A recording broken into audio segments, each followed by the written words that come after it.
বন্ধুরা, কেমন আছো তোমরা? আমি ভালো আছি। আজকে একটা টিফিন বানাবো, তোমার আমার সবারই পছন্দ। চলো দেখি কিভাবে বানাই। একটা কড়াই বসিয়ে দিয়েছি, কড়াইটা গরম হয়ে গেছে। এর মধ্যে একটু সাদা তেল দিয়ে দেবো, অল্প করে সাদা তেল দিয়ে দেবো। তেলটা গরম হয়ে গেছে, এবার কিছুটা কাঁচা বাদাম আমি এটার মধ্যে দিয়ে দিলাম।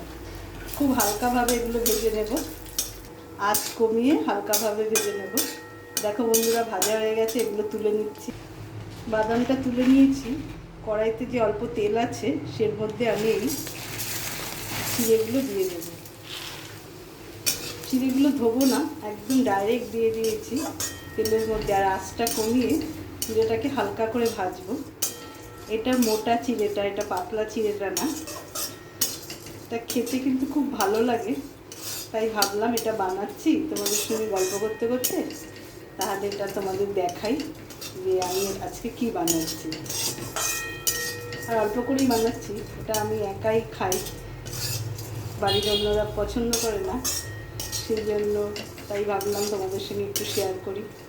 আঁচটা কমিয়ে ভাজবে যাতে একদম পুড়ে না যায়। তোমরা চাইলে সাদা তেলের বদলে এখানে মাখনও দিতে পারো। দেখো বন্ধুরা, এরকম হালকা করে ভাজছি, ভাজা হয়ে গেছে। আর 1-2 মিনিট ভাজবো, খুব বেশি লাল হবে না, কিন্তু একটা মচমচে ভাব হবে। কড়াইটা যদি আঁচ কমিয়ে কমিয়ে এইভাবে ভাজো তাহলে দেখবে এটা ভালো লাগবে। এবার এটার মধ্যে আমি যে বাদামটা ভেজে রেখেছিলাম সেটা মিলিয়ে দেব।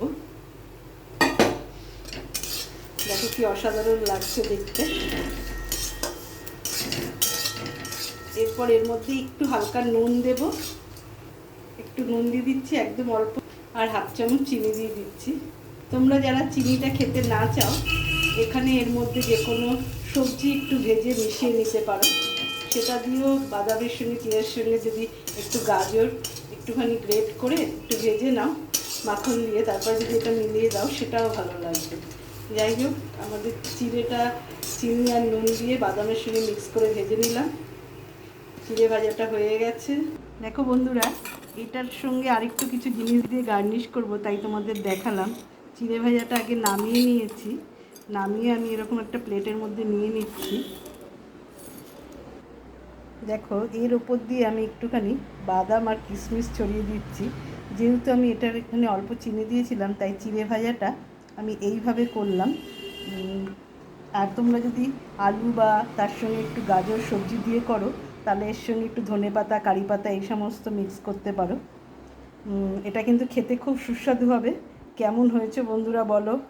যদি ভালো লাগে একটু লাইক কমেন্ট করো। আর খুব টেস্টি লাগে, খেয়ে দেখবে, বাচ্চা বড় সবারই খুব ভালো লাগবে। তাই ভাবলাম তোমাদের সঙ্গে শেয়ার করি। আমার চ্যানেল যখন যা ইচ্ছে তোমরা দেখছো, লাইক কমেন্ট শেয়ার করছো, খুব ভালো লাগছে, ওই জন্য আমি সাপোর্ট পাচ্ছি, তাই তোমাদের সঙ্গে শেয়ার করলাম।